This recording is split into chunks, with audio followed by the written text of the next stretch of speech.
Hey, it's Bill Gross, Probate Weekly. If you follow my podcast, you know that I often talk about advances to heirs. And it sounds like loans, and sometimes we use the word wrongly, loans. But really, when an heir is expecting to get paid in probate, but they won't collect to the end of the probate process, that's an advance of their interest.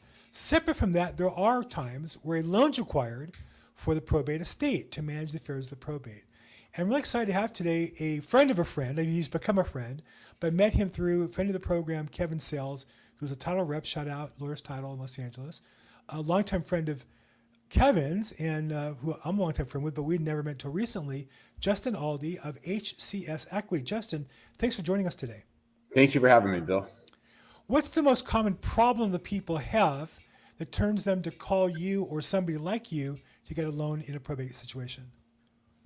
There's usually 2 or 3 different issues that come up during a probate matter that require short-term capital. I would say number 1 is that there is a pending debt on the property that is due and payable prior to the property being able to be liquidated or sold or transferred. For instance, mom or dad had a reverse mortgage that was on the property. They pass. The reverse mortgage provides a strict 6-month window to repay the reverse mortgage. But as we all know, probates take a lot longer to go through the court system than 6 months. So in that interim, the reverse mortgage lenders used to, up until about a year or 2 ago, provide extensions to allow the trust or the probate to settle out and either sell the property or distribute it. But the lenders have become strict on the 6-month term. They file a notice of default immediately upon the 6-month date. And that really hampers the ability to sell the property at the top dollar. So that's a number 1 issue where we'll come in, provide temporary capital to satisfy the reverse mortgage that's due, and then allow the probate estate an amount of time to have an orderly distribution. Let's stop there for a second. That's a very common case. It's so common that I launched another podcast called Reverse Mortgage Podcast on the subject. Because on one hand, you're right, 100% right, of course, that you have 6 months upon death to pay the reverse mortgage. The problem is customers often don't know there was a reverse mortgage until 1, 2, 3, 4, 5, or 6 months into the death period, at which time that 6 months is perhaps limited or exhausted, right? I mean, how many phone calls have you gotten like that where they said, well, my brother was living there, he didn't say anything about getting a letter a week, and all of a sudden we're in foreclosure. It wasn't they didn't have 6 months. They think they didn't have 6 months, but they had it. They just used it without knowing what was going on. That's correct. There's a lot of maybe head in the sand mentality that there's no monthly payments due. It's just going to sit there, right, and so forth. And we get a lot of calls again at that last minute. And it's usually not, it's too late. It doesn't matter for our purposes, but they've already filed the notice of default, which unfortunately wastes a lot of equity in the property and becomes a little bit more of a battle to obtain payoffs and so forth. But we can do it. The problem is some of these heirs, beneficiaries, wait until not just the notice of default, but the notice of sale. And they have 3 days or 4 days left to pay off this reverse mortgage. And then it becomes a little bit of a race against the clock. It's better if you are a recipient, an administrator of an estate, to have a realtor like yourself or a title officer check the title. Any of these reverse mortgages are very evident on title. And know that is a ticking time bomb that needs to get satisfied. And it used to be an attorney or a realtor could write a letter that, we're going to sell the house in 6 months, and the lenders would just sign off on it. Those days are gone. They are being steadfast in their foreclosure process for a variety of reasons behind the scenes, but there is no more exceptions to that 6-month rule. So it's better to know what it is, get out ahead of it, and take some debt out to buy another year or 2 or whatever the estate needs. If I can just correct you slightly, or maybe say it a little different way, because I think you're right in practice. Legally, reverse mortgage solutions will say, well, you have extension opportunities. Legally, they're correct. It says in the note that the lender may provide an extension, may provide the key words, because they also may not. And in my experience, they do not. And so while you're right, 100%, years ago, they regularly gave extensions. My experience is they never give extensions. You call the phone, they'll say, oh, yeah, no problem. We'll give you an extension. Oh, yeah, we may give you an extension. It says right in the note. And they'll say that as they're literally filling out the paperwork to file the notice of default and deliver it on your doorstep. So, again, just be precise. the document does say the lender may provide extensions, but it doesn't say they have to. And in your experience, I think, and in my experience, they stopped, at least in California, they stopped giving exceptions a while ago. Yes, it was a hard stop. We have not seen one extension, no matter how diligent the attorneys are writing letters or realtors saying the property is currently listed. Zero. It's one of the clues also is, in any business, your reputation is important, right? Justin came to my attention as a prospective vendor through a third party, Kevin Sales. His reputation is important. He's not going to take my business and encourage me to do business with Justin, because that's going to hurt Kevin's business with me. Our reputations are critical. In the reverse mortgage business, you'll notice that there are companies that make the loan, but they don't collect the payment or service the loan. And in some cases, they can have the name in the statement and they're not really servicing it. That's a different business. But my experience is, once they transfer it to a company that sounds like a law firm that does nothing but foreclose all day long, they did in fact transfer it to a company that's a law firm that does nothing but foreclose all day long. Is that your sense too?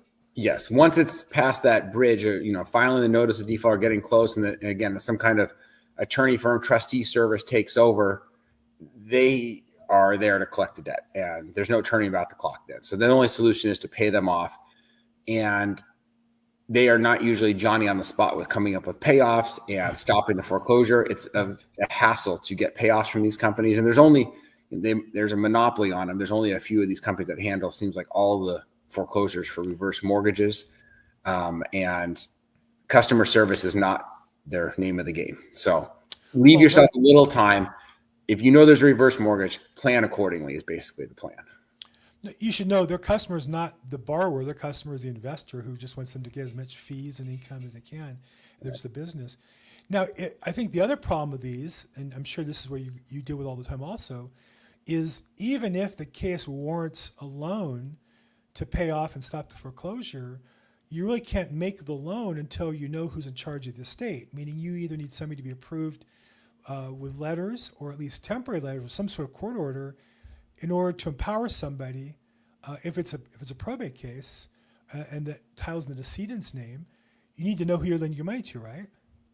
That's correct. So not only do we have to have some kind of legal entity, an administrator, a court order, and maybe the notices of proposed action need to go out. There has to be some timeline there. Maybe they have to go to court to get an emergency injunction, or some kind of court order if they don't have full authority to obtain our capital.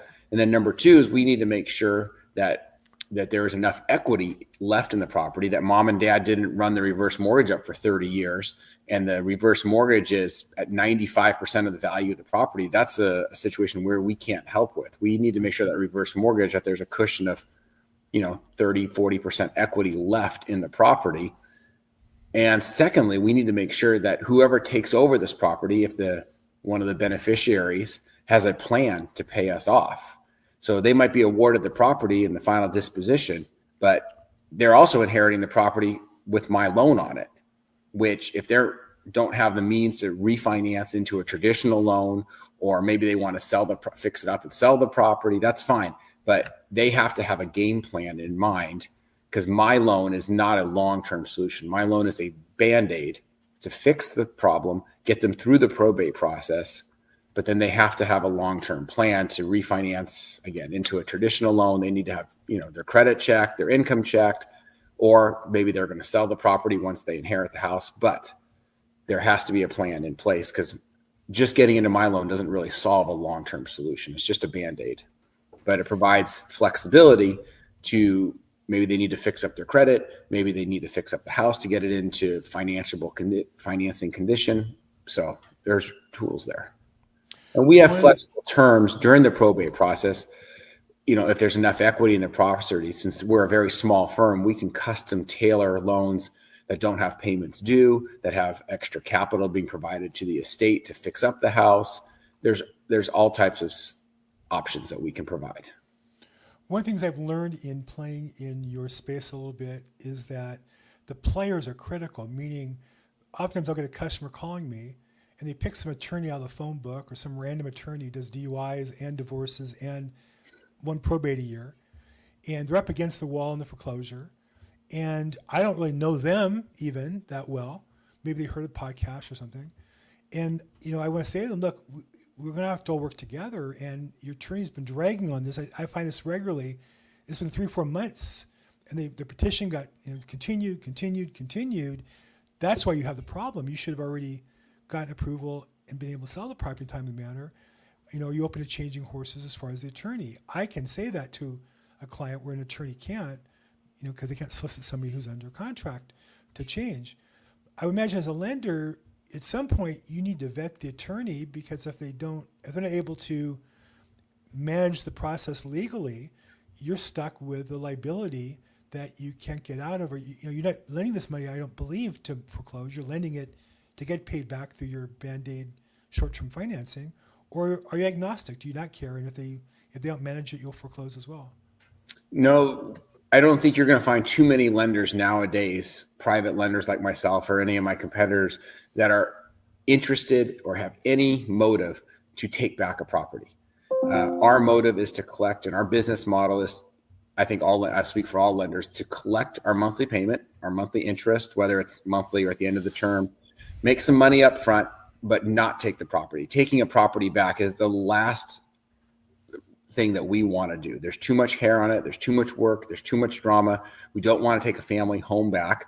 That is the ultimate, if we don't get paid, that'll be what happened. But from our standpoint, our business model is simply to have a loan that pays for 6 months or a year, 3 months, whatever it may be, and then gets paid off. That's what we built our business on. And I don't think there's too many lenders. I think that used to be the old mentality in private lending, was that they would hope to take the property back. They're going to build themselves equity, and they would kick the people out, and it would be easy to foreclose on a house. Those days are gone. California is a very difficult state to navigate the foreclosure process on. We don't want to go down that route. And going back, that's the reason that we want to make sure that the ultimate person that's borrowing the money from us, the beneficiary who's going to inherit the house, has a plan in mind to pay us off.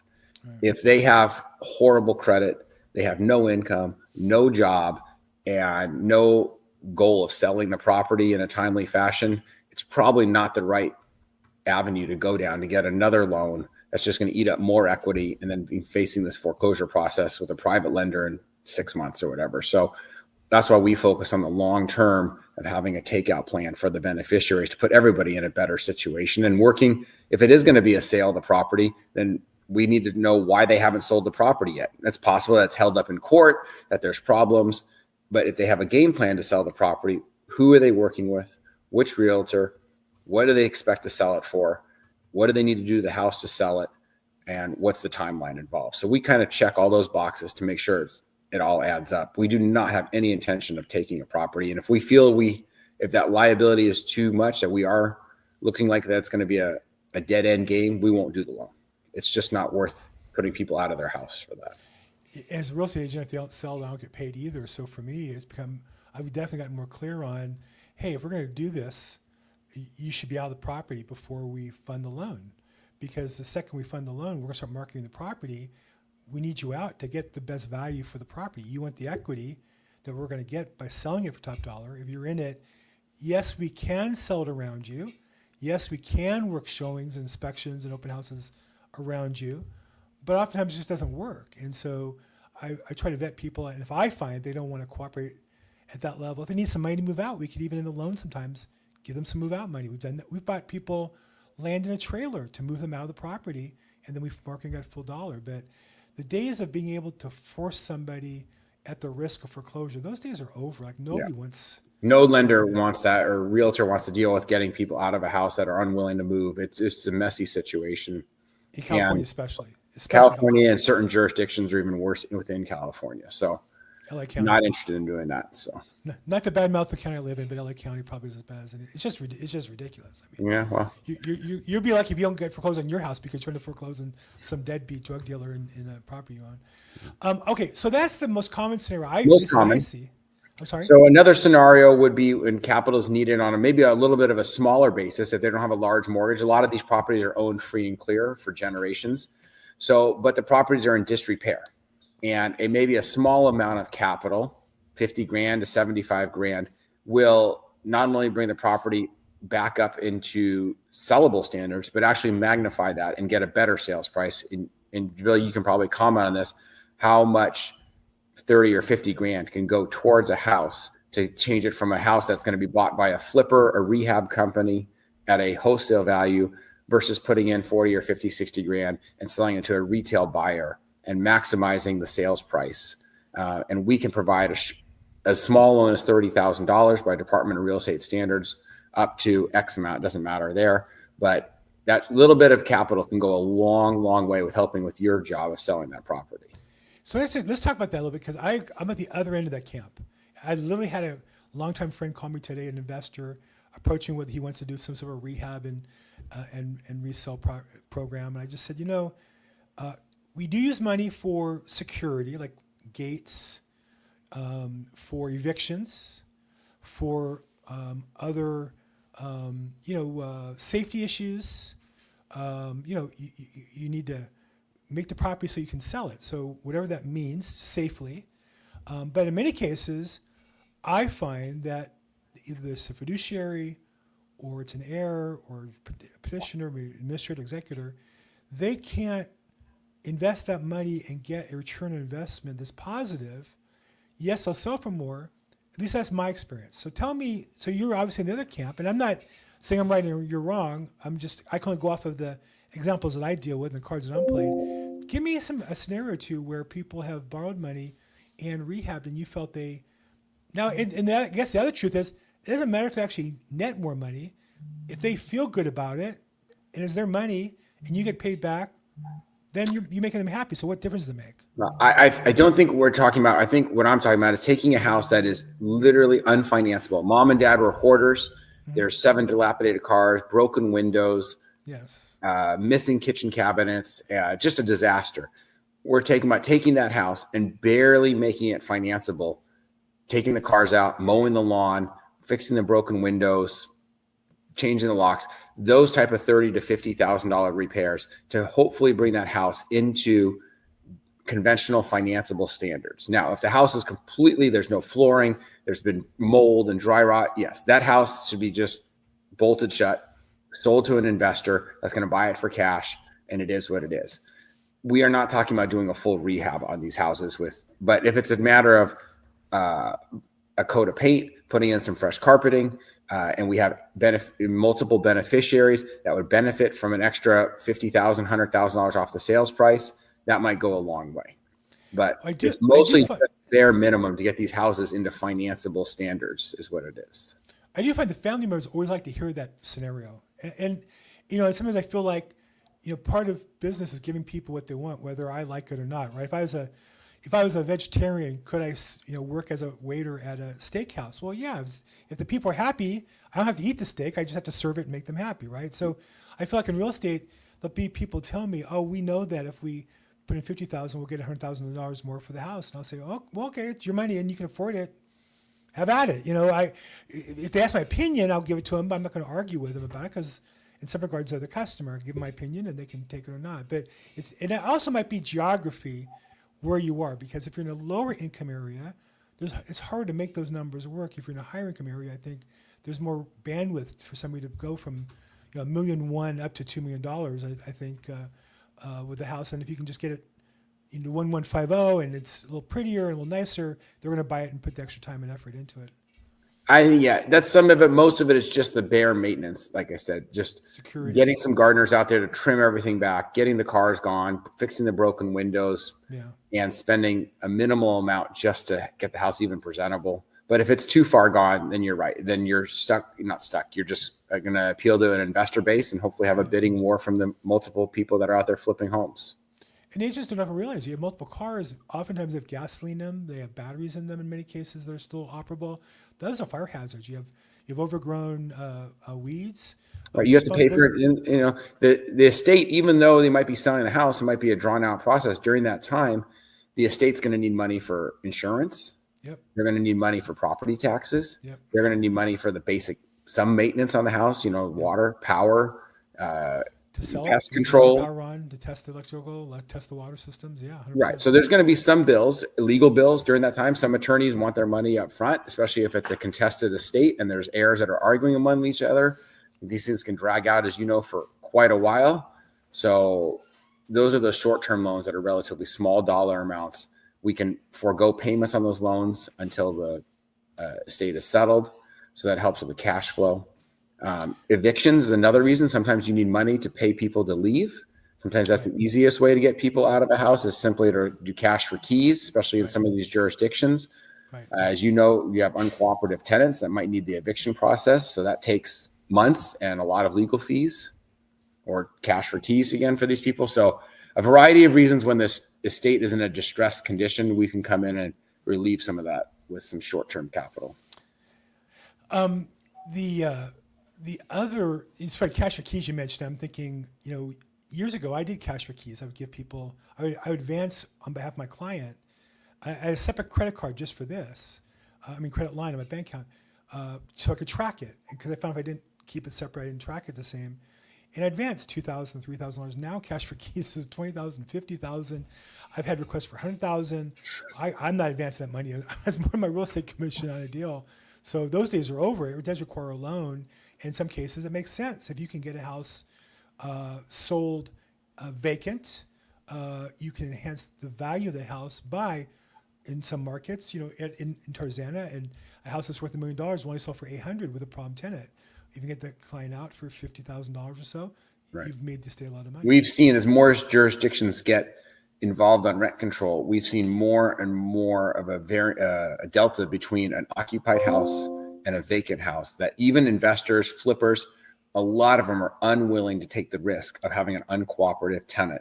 Unless you're really giving away the property. So it's sometimes better for an estate or a trust to deal with the tenant, whether it's cash for keys, a formal eviction or whatever, and then selling the property, because even the rehab guys are really, really hesitant to buy houses with uncooperative tenants and bad tenants and so forth. They know the problems that are ahead on those.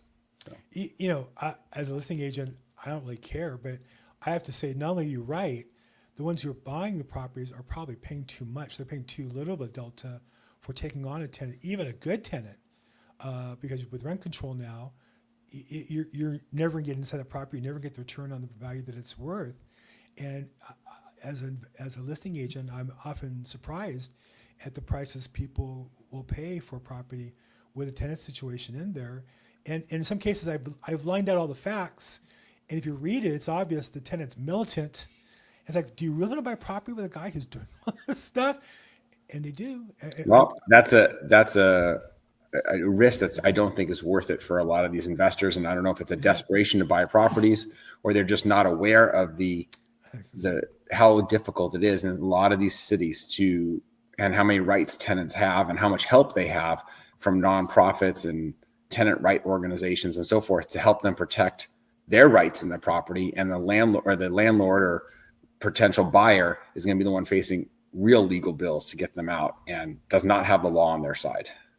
Go to court on occasion. I used to go every day, but when I do go to court for probate matters, and they're in a court that has usually eviction court near where the probate is somewhere, you can't walk into an eviction courtroom without being solicited by tenants' rights agency.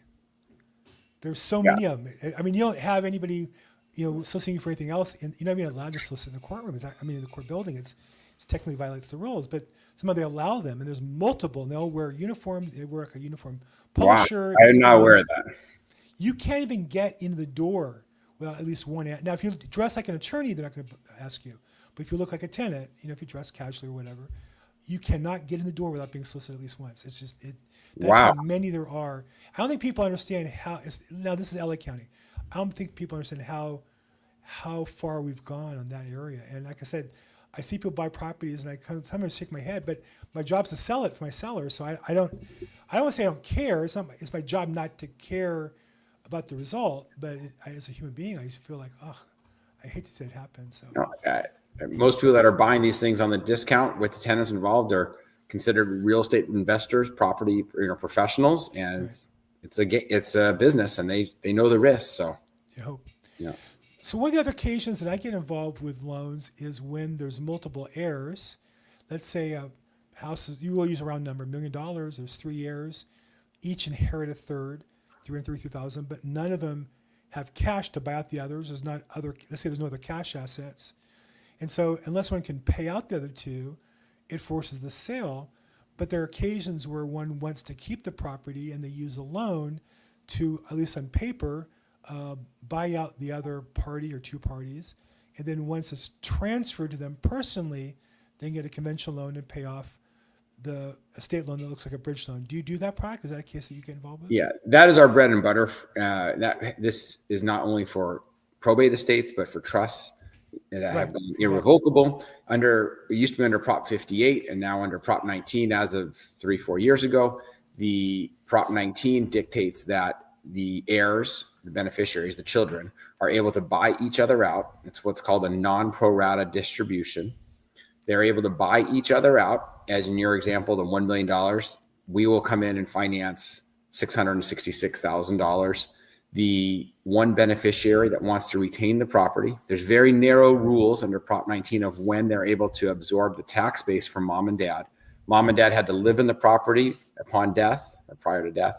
The beneficiary that wants to keep the property, it has to be his or her primary home, but they're able to do this and keep mom and dad's old Prop 13 tax base. So if mom and dad bought the house in 1955 and their property taxes are $800 a year, which is very common, the one beneficiary that is going to keep this $1 million house will be entitled to the $800 a year tax base on that property. This is a humongous savings. There's very narrow rules and ways that the Board of Equalization mandates that this be done. This is what we specialize in. Our loan documents are compliant with it.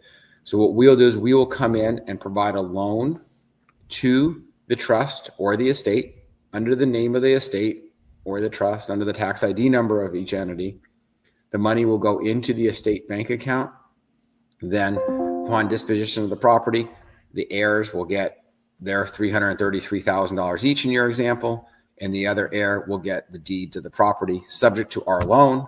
Again, back to the last part of our conversation, the one beneficiary that is keeping the property needs to have a strategy to pay off our loan once the property is received, because our loan, again, is a little bit higher rate and not a long-term solution. But we work all that out with a conventional mortgage lender beforehand.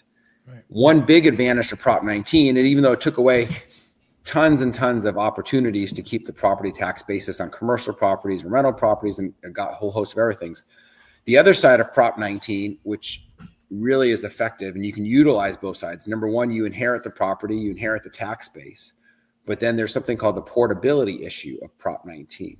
If the child that inherited the property is over 55 years old, they can now, even if they don't want to live in the mom and dad's house, or there's bad memories, or they need to move on or move closer to their children or whatever, as long as they're 55 years old, they can then, once they've acquired mom and dad's house, they can then, and they move in, they can then move right back out and buy another property using the portability of Prop 19 and move that $800 tax base to the property of their dreams. Wow.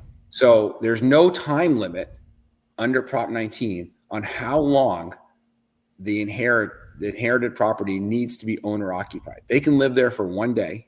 Wow. And obtain the portability, which helps so they can sell that house right away and move to a new house anywhere in the state of California. This is only California. Move anywhere in the state of California and still take that $800 tax base with them up to $1 million new home. So this is a huge benefit to think about. A lot of heirs say, we don't want mom and dad's house. We don't want mom and dad's house. But if they can use that $800 tax base, move in, file the homeowner exemption, the exclusion for reassessment, their attorneys will work them through this. It's very simple. And then they can have that portability. So this is the two sides of Prop 19 to really make it effective. And that's a very, very useful tool to help people that are 55 years old and older have their dream home, yet still have mom and dad's old tax base. And you're saving $10,000 a year at that point. At least, right. At least. So it could be a phenomenal savings. I do think there are some things that should be done during the estate plan to kind of set this up. And so, Justin, you're not an attorney. I'm not an attorney. So I have a separate podcast, Estate Planning Weekly, where we do interview attorneys on Prop 19 in particular. I'd be glad to introduce you. If you have questions that you want to talk to an attorney, reach out to me. I'd be more glad to make an introduction to one of the attorneys I work with who can walk you through it. But this is big money. This is the kind of thing that's worth paying for experts and not fooling around with it, not doing it on your own. I'm a big believer in taking responsibility for your own finances, but there's a case where you really need to play with professionals, and this is the area that's one of them. And so a great opportunity for savings, but let's get the right decisions made. So Justin, obviously you must, like all professionals, occasionally get inquiries with people who it doesn't work, like they missed the boat. They should have planned ahead. They should have started earlier, in your place now where you can help them. What's the most common mistake or two that you see either families make or professionals make that cause them a loss of opportunity?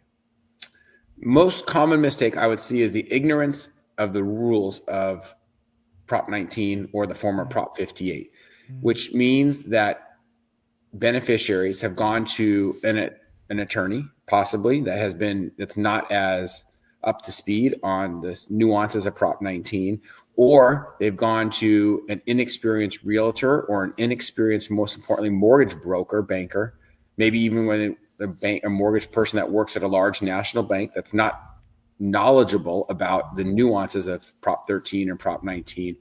We see constantly people coming to us after the fact, after they've gone out and gotten a conventional, normal mortgage loan or use their own capital. Sometimes people have 500 grand in the bank, or going back to your example of the $333,000, they go out and get a conventional loan. The property's taken out of probate or taken out of the trust.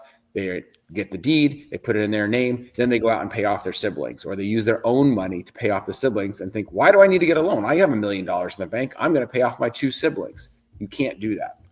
There is very, very specific order of operations from the Board of Equalization. The assessors check each one of these. They don't get that many of them across their desk, and it goes way up the chain at the assessor's office to people that know what they're doing on this. This is not a rudimentary transfer sale of a $500,000 tract home. This goes up the chain a little bit. The people know what they're looking for, and they will look for all the documentation, and they will look at our loan documents to make sure they have compliance issues, such as no personal guarantees. It's done. Our borrower has to be the trust. There's lots of little nuances they look for, but that's our common issue, that people come to us. Usually they don't even know it until about 6 or 8 months later when they get their reassessment. I filed my exclusion notice. Yes, right. You paid off your siblings their $666,000 yourself with your own money, or you sold the house and you forgot to get the exclusion, so you can take that Prop 19 tax base and move it someplace else. So, per your comment, having an experienced, well-seasoned trust and estate attorney that you pay up for. They're not the cheapest professionals, but you don't want to. This is a very, very, very regimented operation, and it works. There's no gray area here. This is within the law. It's very spelled out in the Board of Equalization, but you need an attorney and a realtor and a mortgage person that fully understand the process, because if you goof up, it's too late. There's no going back and fixing anything. There are very specific rules on this. I believe City of LA challenges every such, what's the form you fill out? The exclusion for reassessment. Exclusion form. I believe they challenge everyone to make you provide the defense and the documents and look for the holes at that.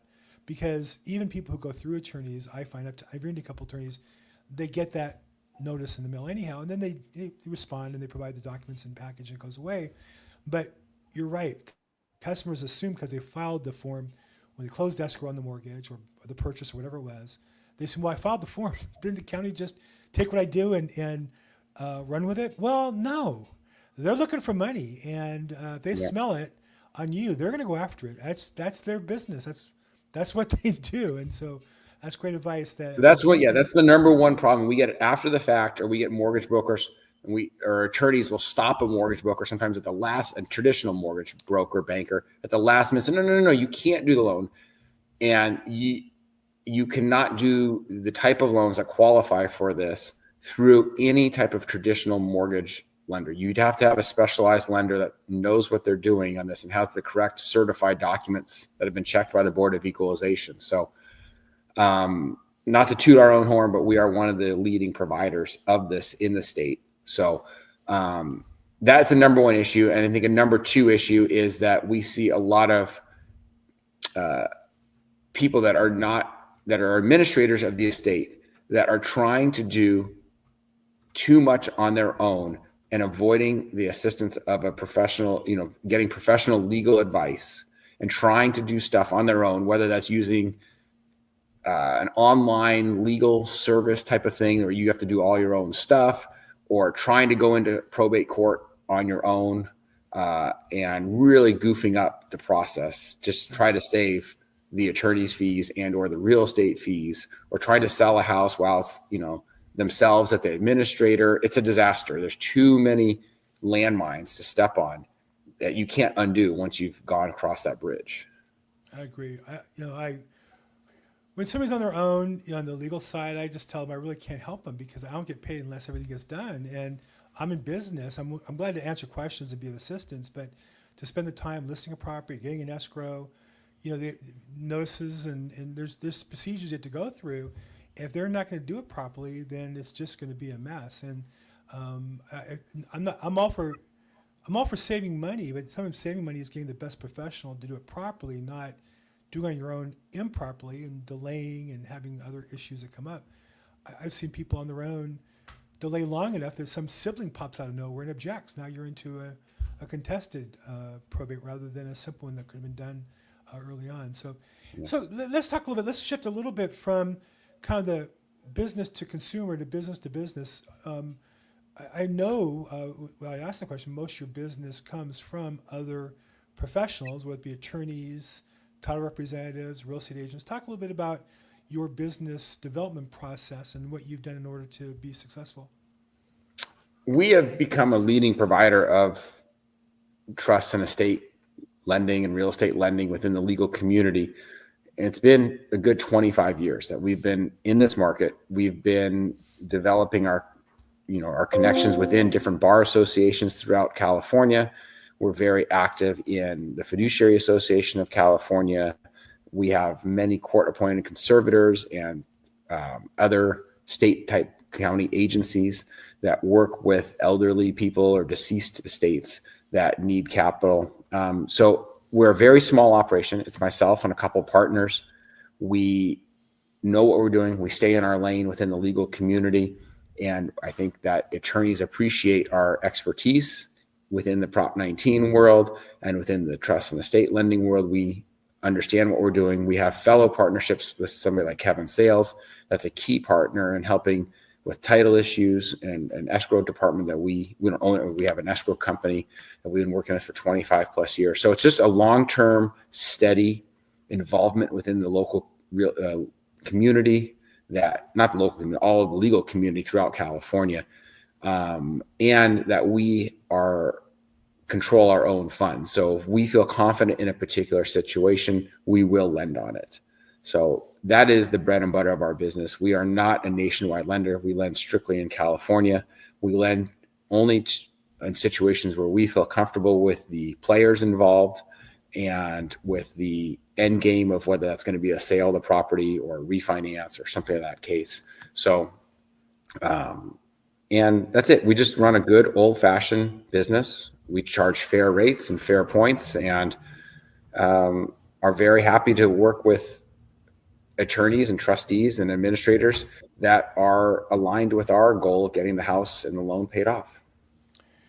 One of the things that I'm surprised isn't more frequent is the use of professional fiduciaries, in that attorneys will sign on a customer, and as a real estate agent, I'll start working with the customer and I'll realize they can barely manage the paperwork and the business of selling the house, let alone what other steps they have to do. They have to get a bond, they have to open a bank account, maybe there's other assets they have to deal with.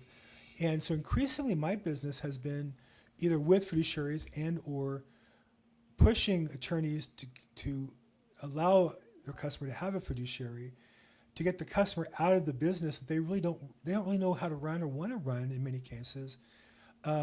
Yet there's not that many fiduciaries. So talk a little bit about your work with fiduciaries. You mentioned you're involved with the association. It seems to me that there's one industry that has not enough people. It seems to be aging out, And if somebody came to me with a background in either law or accounting, I would say, you should check this out. I think this might be something that you can make a contribution in and create a good business around. Am I off base here, or is that something you're seeing as well? I think you can hit the nail on the head about the aging out of the fiduciary association. It's not a job where a lot of young people, it's not an appealing job. I think like you said, it's a combination of a lot of accounting, a lot of hand holding of elderly people that are a little bit maybe confused about financial obligations and all the tools. And I think it's becoming a very complex job.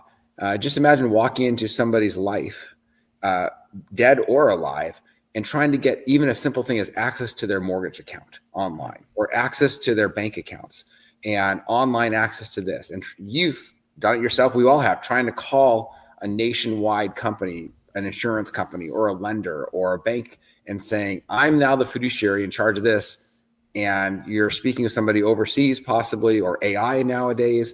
And you can spend the whole day on the phone and get nowhere for one simple account. So there's I think some fiduciaries do have added liabilities nowadays, and risk. But in terms of a solution and having a professional involved in the situation, when we have a fiduciary involved, it takes a lot of emotion out of the situation, especially if you have multiple family members that have emotions about the house, or emotions about the family, or emotions what should happen to the house.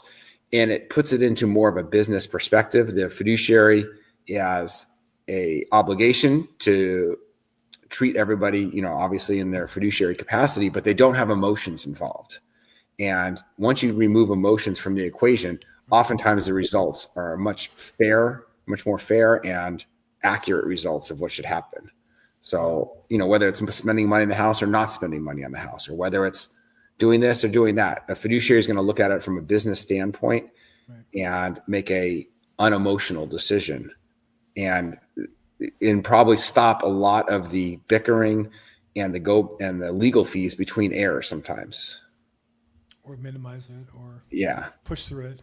Some of those bickering, I was just at a funeral where the bickering just never stops for some people. No, it's fortunately not my family, but yeah, Bill, you see it in your career. I see it in my career. It is, an unfortunate situation in families of how siblings, they might be older than us, 60, 70, 80 years old, and they're still arguing about something that happened in 1965. And and by the time they're done with it, they've, unfortunately, some of the family estate's been used up with legal fees and time and stuff like that. So, but in terms of getting new fiduciaries in the business and getting that, I don't know if it should be an attractive industry for somebody that has a background in accounting and is extremely methodical. And I think with with the technology advances nowadays, I think there's going to be a lot of advantages to having some technology behind that industry. But there's still a lot of hand-holding and a lot of patience that's involved as being a fiduciary. Let's put it that way. No doubt. Yeah. Well, look, Justin, I kept a little overtime because I really enjoy this, and I feel like we could talk about a pretty wide range of things. You're obviously an expert in the area. I'm a little past, so we're going to have to wrap up a little bit. But if somebody's interested in getting more information from you, I put on your, let's see, is that the right one there? There you go. There you go. So there's your phone number, your email, and your website. If someone wants more information, and primarily the website, hcsequity.com is the company name. So, when somebody calls in, are they getting you? Is there an intake? They're getting me. I'm an old-fashioned guy, just like you, Bill. I actually answer my phone day and night.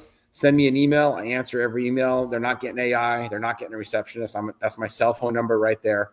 We're a small operation, so just call me. And just like yourself, Bill, I'm happy to give out advice or talk or discuss a particular scenario. So anybody's welcome to call anytime. Fantastic. Well, Jess, I really appreciate your time with us today. Look forward to, I know you and I have a chat on my other podcast on fractional interest coming up as well. And looking forward to continuing our relationship. Thank you so much. Thank you, Bill, for your time. Great being with you.